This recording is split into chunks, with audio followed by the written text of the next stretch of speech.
Bonjour, je m'appelle Jean-Baptiste Henry, j'ai 37 ans, je viens d'Aix-les-Bains en Savoie et j'ai terminé mon école de commerce, l'INSEC Chambéry, en 2011. Qu'est-ce que tu faisais à l'INSEC Chambéry? Du coup, à l'INSEC Chambéry, en fait, j'y suis resté pendant 5 ans. Oui. J'ai commencé avec mon bachelor et ensuite j'ai fait mon ESC, mon master, que j'ai fait en alternance avec un graduate programme chez Carrefour. À quel moment et qu'est-ce qui t'a poussé à partir à l'étranger? Alors en fait, moi j'ai eu la chance avec mes parents de toujours voyager et du coup je pense que tout au long de mon cursus, j'ai toujours un peu eu envie de partir et d'associer voyage avec mon cursus professionnel. Et qu'est-ce que tu faisais à l'INSEC Chambéry? En fait, à l'INSEC Chambéry, j'y suis resté pendant 5 ans. J'ai fait mon bachelor, ensuite j'ai fait mon master et j'ai fait mes 2 dernières années de master en alternance. En fait, j'ai fait un graduate programme chez Carrefour. À quel moment et qu'est-ce qui t'a poussé à partir à l'étranger? En fait, grâce à mes parents, j'ai toujours eu la chance de voyager et je pense que dans ma tête, j'ai eu cette idée dès le début de mon cursus à l'INSEC d'associer carrière professionnelle et voyage à l'étranger. As-tu eu des difficultés pour partir d'une école française à l'étranger? Je pense qu'en fait, quand on est en possession d'un passeport européen, on a la chance de pouvoir aller où on veut en Europe. On a une multitude de pays, de cultures, de langues à notre disposition, donc zéro souci pour partir à l'étranger. Comment l'école a pu t'aider à réaliser ton projet? Alors l'école, à l'époque, c'était une structure qui était un petit peu différente. Donc en 2008, quand je suis parti pour la première fois à la fin de mon bachelor, en fait, c'est moi qui, grâce à un partenariat qu'on avait mis en place avec David Bouvier, qui a permis à mes collègues de promotion de tous partir ensemble et de faire un stage avec une entreprise et un logement. On est tous partis à Londres pendant 4-5 mois. Pourquoi Amsterdam, les Pays-Bas, et pas un autre pays? Ouais, c'est une bonne question. Pourquoi Amsterdam? En fait, après mon école, moi je suis parti en Suisse. Donc j'ai passé 6 ans à Lausanne et je travaillais pour une société de recrutement. Et avec cette société, en fait, j'ai eu la chance de pouvoir me relocaliser, de faire un move à l'étranger et donc j'ai rejoint le bureau de Michael Page à Amsterdam. Quel a été ton ressenti en arrivant dans cette ville?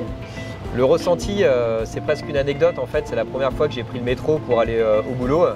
Où en fait j'étais quasiment le plus petit dans le métro et j'étais entouré de grands Dutch blonds 1m90 et je me suis dit pourquoi je ne suis pas allé dans un pays d'Amérique latine plutôt que d'aller en Hollande. Quelles ont été tes attentes avant même d'arriver dans cette ville? Alors en fait, quand je suis parti à l'étranger, j'avais 2 attentes. La première, c'était l'anglais d'un point de vue professionnel pour dynamiser ma carrière et aboutir à mes ambitions. Et la deuxième attente que j'avais, c'était aussi m'ouvrir un peu culturellement. J'avais passé 15 ans entre les Alpes françaises et les Alpes suisses. Je pense que c'était vraiment le moment de m'ouvrir et de partir à l'étranger, mais vraiment à l'étranger. Quelles ont été tes appréhensions?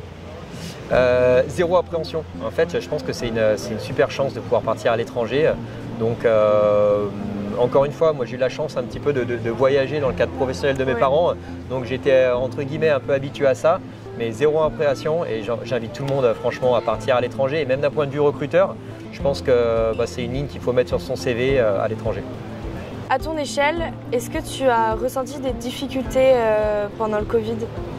Le Covid, je pense que c'était une période compliquée pour tout le monde. Donc oui, j'ai ressenti des difficultés. Après, je pense que quand on a l'habitude de sortir de sa zone de confort, de se relocaliser à l'étranger, où il y a une culture différente, une langue différente, on est en fin de compte les mieux armés pour faire face à ce genre de challenge et de réinventer un petit peu son environnement et de s'adapter à des situations qui peuvent être très compliquées comme celle du Covid. Donc à la fin, pour moi, ça s'est très bien passé. Est-ce que tu te verrais vivre à long terme ou toute ta vie dans cette ville à Amsterdam? Toute ma vie à Amsterdam, je ne sais pas. Comme je le disais, en fait, moi j'ai toujours bien aimé associer les projets professionnels et les moves à l'étranger.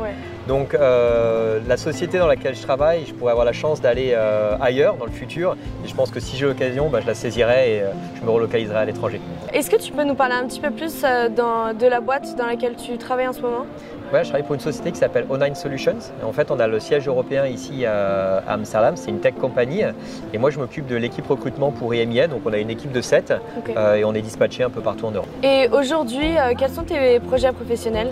Alors moi, je me régale dans cette société et j'aimerais bien continuer à grandir avec.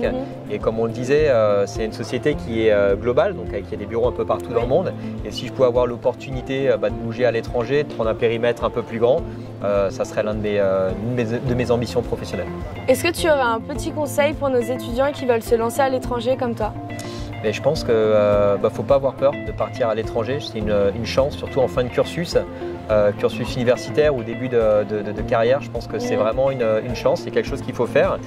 Donc en tant que recruteur, moi je le conseille vivement. Et puis si ça se passe mal, on a toujours la chance de revenir chez soi, donc il n'y a pas grand risque.